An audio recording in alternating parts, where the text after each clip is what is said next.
Production underwriting for Ruckus has been made possible in part by the generous contributions from Fred and Lou Hartwig and from viewers like you. Thank you.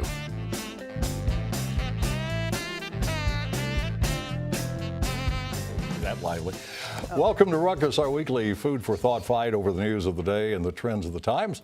I'm Mike Shannon, joined by the Ruckettes. Kansas City Star editorial writer Yael Abou-Hakka, Gwen Grant, president and CEO of the Kansas City Urban League, media and communications consultant Mary O'Halloran, and joining us this week, Johnson County civic leader and Kansas City Star columnist Steve Rose. And with Steve on the panel, it seems logical to start in Johnson County, where there are at least 3 people hoping to be elected Johnson County Commission chairman this fall. One is Ed Eilert, the incumbent. Another is longtime County Commissioner Ed Peterson. And the third is Patricia Leitner, a former state representative. With 3 for certain and perhaps others waiting on the sidelines, that means there will be an August primary. So, Yael, what issues are likely to dominate in the campaign? Well, I hope the budget dominates, how you spend the money. One of the things, Ed Eilert has crushed people before in being elected, the mayor of Overland Park for more than 2 decades, coming out of, quote, retirement after a year or so, and getting on the commission and then beating Annabeth Serbaugh about 4 years ago. So he is definitely the favorite.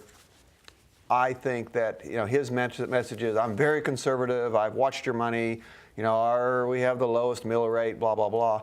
Ed's challenge, Ed Peterson's challenge, 'cause I think he's the second best candidate in the race as far as experience and all that stuff, fairway mayor and been on the commission for a long time, is, okay, he wants to improve services to Johnson County. You read his stuff, that's what he says. We've got to think about moving forward, not just holding down the budget.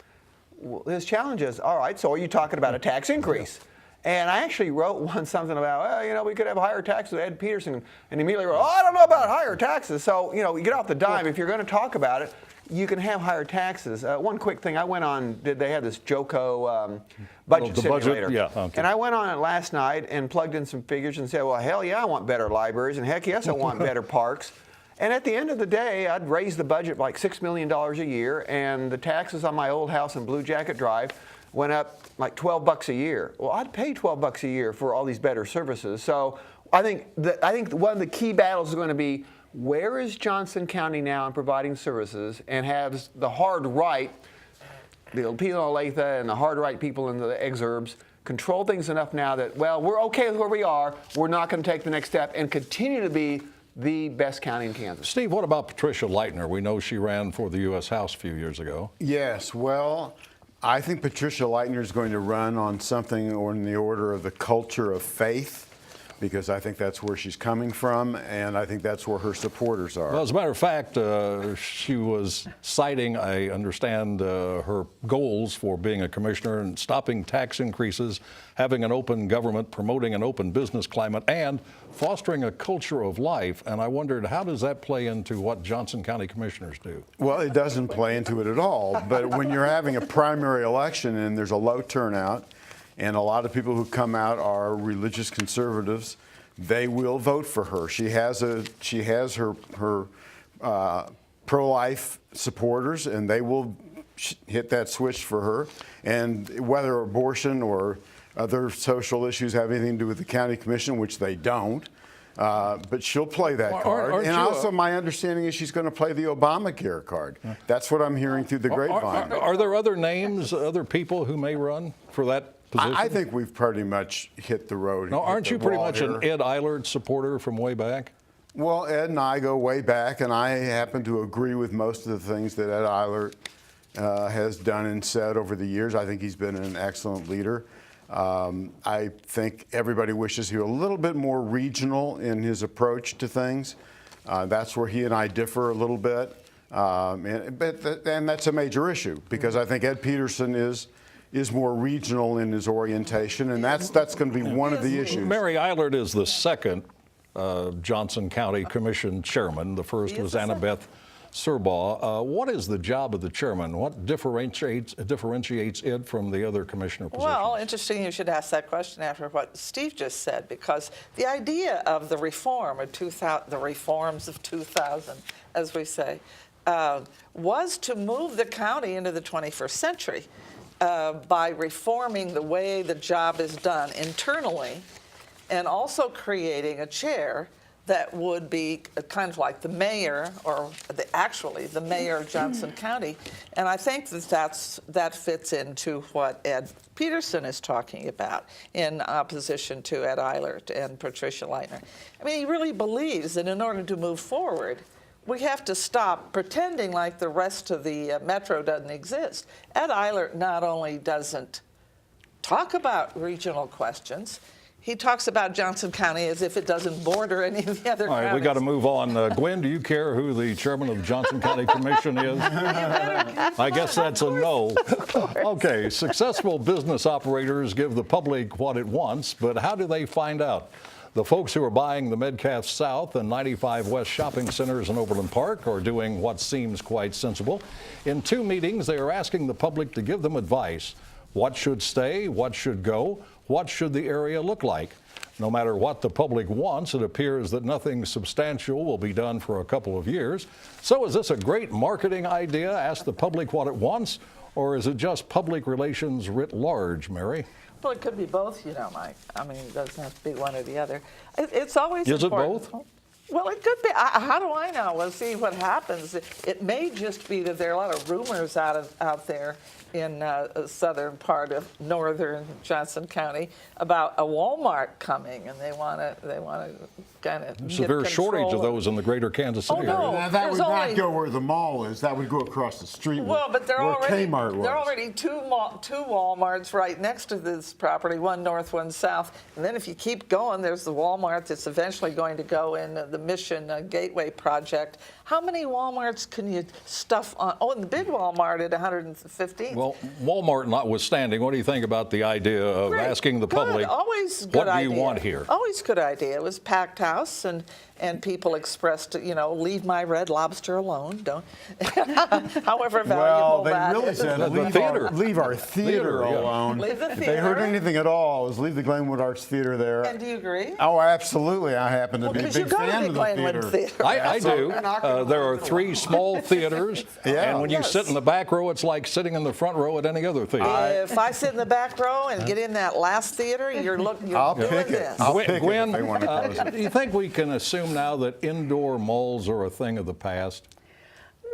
No, I don't think indoor malls are a thing of the past. I think you have to have the right the right mix, and you have to have the population density, a number of things that draw traffic to the mall. I think having too many malls in close proximity, such as when Oak Park was built, that pretty much started the clock on Metcalf South, because it didn't have the same amenities, the same shopping opportunities as Oak Park, which is just about 5 minutes away. So I don't think indoor malls are a thing of the past. Neil? Well, to your first question, I think Lane 4 wants to ask people what they want, but really everybody more or less wants the same thing. Well, mixed use. Okay, what is mixed use? Well, we want some people living there, and then we want maybe a little office, but we definitely want some retail. Well, I mean, Lane 4 hears this everywhere they go. I mean, this is kind of Lane 4's specialty, is to try to do these mixed-use developments, which is kind of the catchword of this decade. But that is a great location. I mean, when we moved here in '67, well, that's where we stayed, and that's where we shopped, and all that kind of stuff. It's a great location for, as she said, the northern part, the southern part of the northern part, the older part of Overland Yeah. Park. But it is a key location, and I hope they get it right, but it will probably be shopping at some point. All right, back to the north a few blocks. Another perplexing question. What do you do with a county-owned bowling alley and skating rink? The answer, apparently nothing. The iconic King Louis facility at 87th and Metcalf stands empty, purchased by Johnson County for $3.6 million about 2.5 years ago. It was to have been a museum. But Mary, what happened? What happened was the bonds to proceed with developing, bringing the Johnson County Museum to that site, and doing other kind of public service things with it. The vote was taken, and it was 4-3. So they'd already spent something like $3.5 million on roof repairs, the purchase, and then various repairs and so on. But then the bond effort failed by one vote. So now what you have is this kind of basically fixed up. The roof doesn't leak, and they've got all the stuff out of it. Question is, what's going to happen? Well, the Johnson County Museum has to go somewhere because that building is gone. Wouldn't you agree? Oh, yeah. Yes. That building is. And you know, they're talking about things like an indoor auditorium, the theater production level auditorium, so that theater in the park could move inside. Various other kinds of transportation hub center, election, advanced voting place. Good ideas. I want to show you what one man, I guess he often gets agitated with Johnson County government, was quoted in the Kansas City Star. His name is Darrell Dugan, and he said, "Sure, I liked going up there for dances when I was at Stillwell High School, but I was a kid. Now I'm an adult paying taxes." Do you think that reflects a popular opinion in Johnson County about trying to save the King Louis? Oh, probably the popular opinion, if you took a vote, would be to just sell it and forget about it. Get the county out of it? I think the county, yeah. I think if you took a vote, that's what people would say.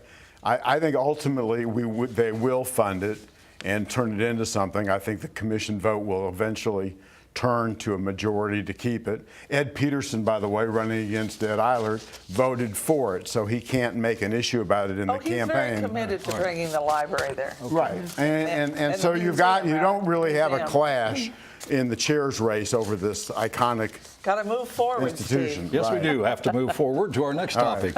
Mayor Sly James' KCI Advisory Group chose not to advise as promised last week. Too many members weren't available. Too many hadn't made up their minds. So now the group says it will share its decision next Wednesday. It's believed the group is picking from three options. 1, renovate each of the terminals and keep them separate. 2, renovate but connect the terminals. And 3, build a new terminal at a cost of about $1 billion. So Gwen, if you were on the committee, I'm surprised you weren't, and cast a ballot, which of these three options would you select? Well, I'd probably lean to that second option of renovate and connect the tunnels. But because they have to make these recommendations without having all of the data, which they shouldn't really expect to have it all. I mean, this really is just, let's look at some options, present what they consider to be the best options, and what do they consider the citizens of Kansas City to want to support. And I think that from a community perspective, from a taxpayer perspective, that more people probably would lean to renovating and connecting the tunnels to retain the conveniences and of that we love about the airport. Okay, so you would renovate and connect. That I would be think your so. option. Based on the What do you information I think know this right now. commission will do? They probably will, I think you probably got a split between totally building a new airport and renovating and connecting. But they have the to make tunnels. a They have to- recommendation. well, I think they're going to probably rank them. You Well, think they're going to? what would be first? I think probably I would go for number 2, but Yale seems to think Yale, they're going to what, vote what two. would be your choice, Fully Yale? Renovate and connect? Easily the big renovation. Yeah, it just would be. I mean, we've got to have the airports that are good for the next 40 years. And I know the critics say, hey, we have this really great, convenient airport. Now, why mess with it? But part of the problem is, well, the proponents have not done a great job explaining how we can make the new airport convenient. And yes, you will pay more money as a passenger. But to get to the point of what they're going to do, if they recommend a new terminal, which actually is one of the scuttlebutt things out there, then you would have citizens going, oh, now we told you not to do that. Well, it's a recommendation. Mm-hmm. And the most important thing going on right now is the negotiations we don't see, which are the airports and the aviation department talking about what they want to do. Because I can guarantee you, if in 1 year, which is one of their timetables, if the airlines came out and basically reversed field and said, a new terminal will be great, here's how we're going to do it, here's how we're going to keep prices low, then I think that would work with people who are kind of either on the fence or saying, well, I really want to keep the terminal right now. So I do think they're going to recommend at least the major renovations, and they may recommend the new terminal. All right, over here, Steve, what would be your option? What would you vote for if you were on this advisory group? Well, it would not be to bulldoze and build a new for you, airport. I think that they should either, renovate the one they've got, or they can add the thing in between. Either one of those I'd be open-minded to. When you think back, when they first floated the idea, two of the great ideas that they had for doing it were, one, it would be better for security, and two, it would increase the number of flights out of KCI.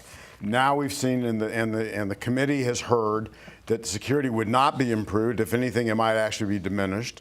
And the number of flights would not increase. And as a matter of fact, some of the airlines like Southwest balked about the increased fees. So I don't think, I think in the beginning, I thought it was a slam dunk. They were going to come out for the new, brand new bulldoze and do a new terminal. I don't think they're going to do that now. And you I were think they're opposed to gonna that from the beginning, were you not? I can remember, I think, a column where you talked about the convenience of from the KCI get-go. for From the local get-go, I was players. opposed to knocking it down. Mary, Steve talked about the Mary. Johnson County view of this and how. I wanted to ask you those same questions, if I sure. may. One, what would be your choice? Which of those three options? Oh, absolutely, a 21st century renovation such as. Okay, now what do you and- think the advisory group will suggest? Well, I think they're going to balk some of them because of this question, and I don't understand it really, how they could be going, what is it, a year now, and there's still large chunks of information they claim Well, you know, they the don't have. What problem is with that it about? Well, I think the problem is that they want, you're not going to have enough concrete information to make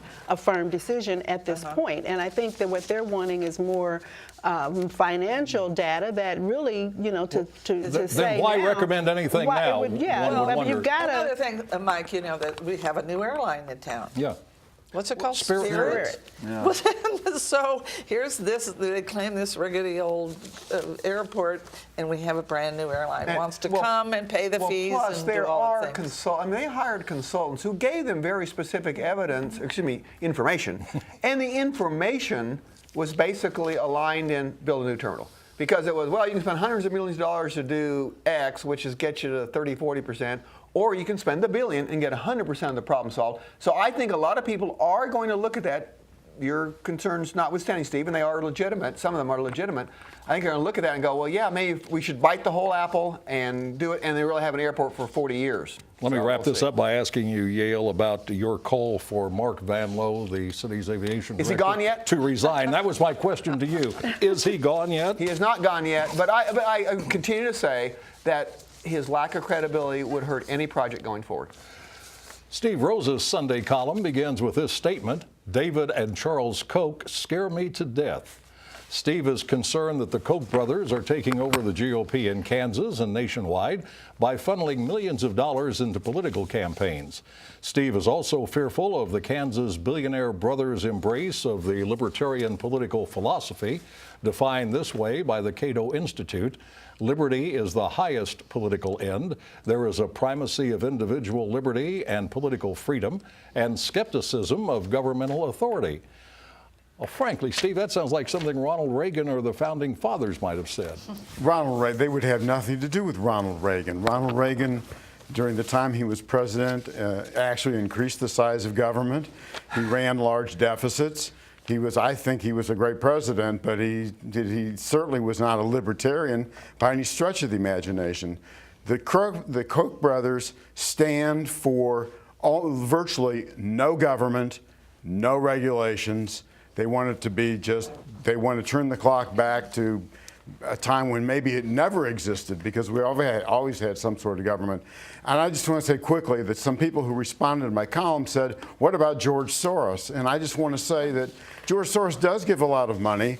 My point was that the Koch brothers pretend to be conservative Republicans when they are really libertarians. George Soros, if you want to make an analogy, would be a communist pretending to be a liberal Democrat. Yeah. So it's really two different arguments, and I don't want to mush them. Yeah.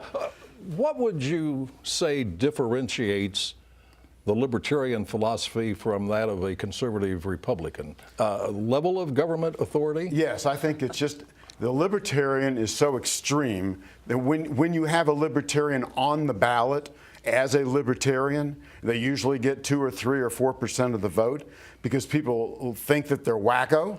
And I think that the Koch brothers know that. And so they dress themselves up as Republicans. Libertarians are often very liberal when it comes to social policy. That is very true. Gay marriage. Most people don't know that. That is true. Steve, you're Drug talking use about being legalized. Do you think the Koch brothers are liberal on social policy?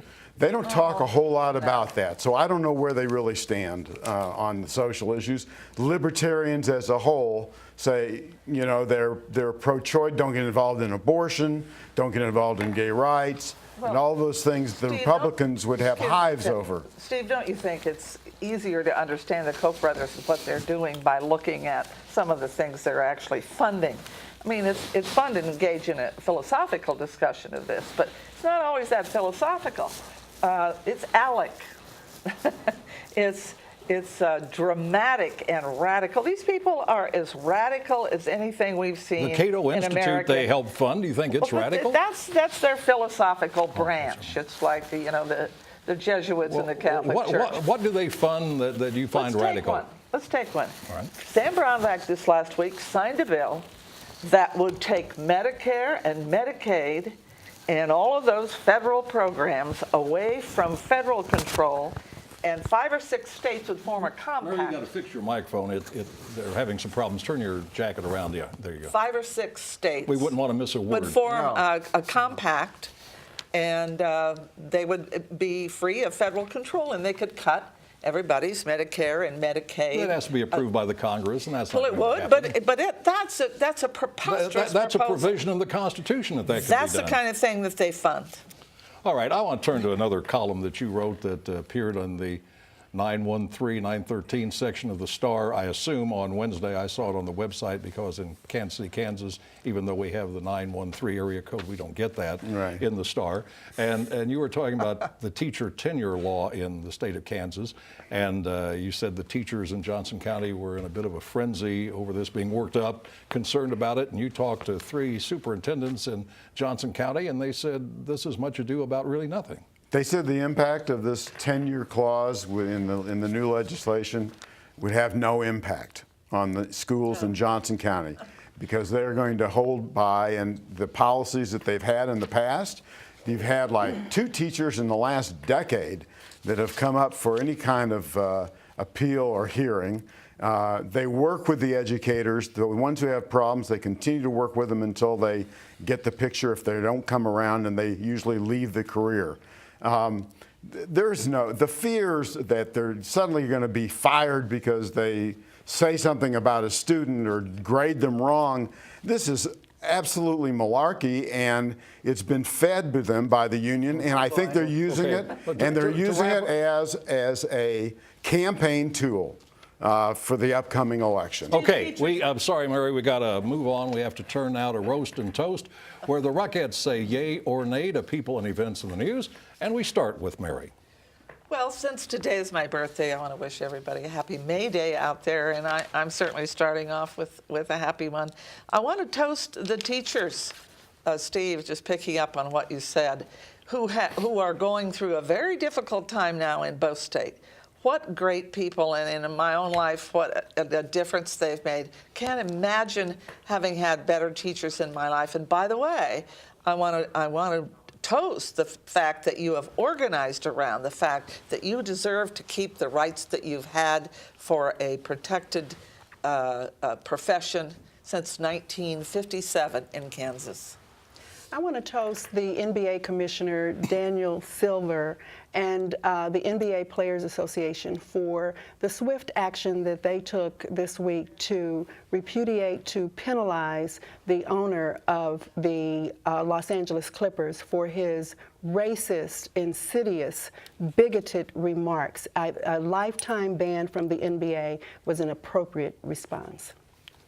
Well, although I'm sitting in the conservative seat, I have to roast the Brownback administration. It just this week came out that there's going to be a $92 million shortfall from the estimates that they predicted for tax revenue, and almost all of that came from a deficiency in the personal income tax. Well, the reason is they slashed the income tax rates to such an extent that this is the end result, and we're starting to see the beginning of a huge, huge deficit in the state. And they are blaming, and I'm no great fan of Obama, but they're blaming the Obama administration for their lack of funds. I don't understand how that flies, and I think they deserve a Saying major... the economy is failing, and therefore people aren't making as much money, and therefore not Every state is paying going enough up taxes. in All right, revenue. got to move on. Yale. Yeah. Well, let's continue this then, because people hate it when politicians lie to them. I think they hate it even more when they treat people like fools. And the Brownback administration did both those on Wednesday. This press release was absolutely unbelievable. 1 week after they said we're having revenues are really rolling in and we're going to have $177 million more, as Steve said, they had $92 million less. And then they blamed Obama. Well, he wasn't even mentioned in the 3 pages of great pro stuff a week before, but all of a sudden it's his fault. A very big roast to the Brownback administration and Sam Brownback personally. All right, and finally a toast to the new theater for bringing Connie Stevens to Kansas City to star in Miracle on South Division Street. I've been a Connie Stevens fan since we were both teenagers, and it was great to finally see her in person. Joining Connie at the new theater is her daughter, Tricia Lee Fisher, who is clearly destined to succeed in the family business. Also, a toast to Mary, celebrating her birthday today, May Day, and to my wife, Joyce, who joins me in celebrating, at least she alleges she is celebrating, our anniversary on Cinco de Mayo, May the 5th.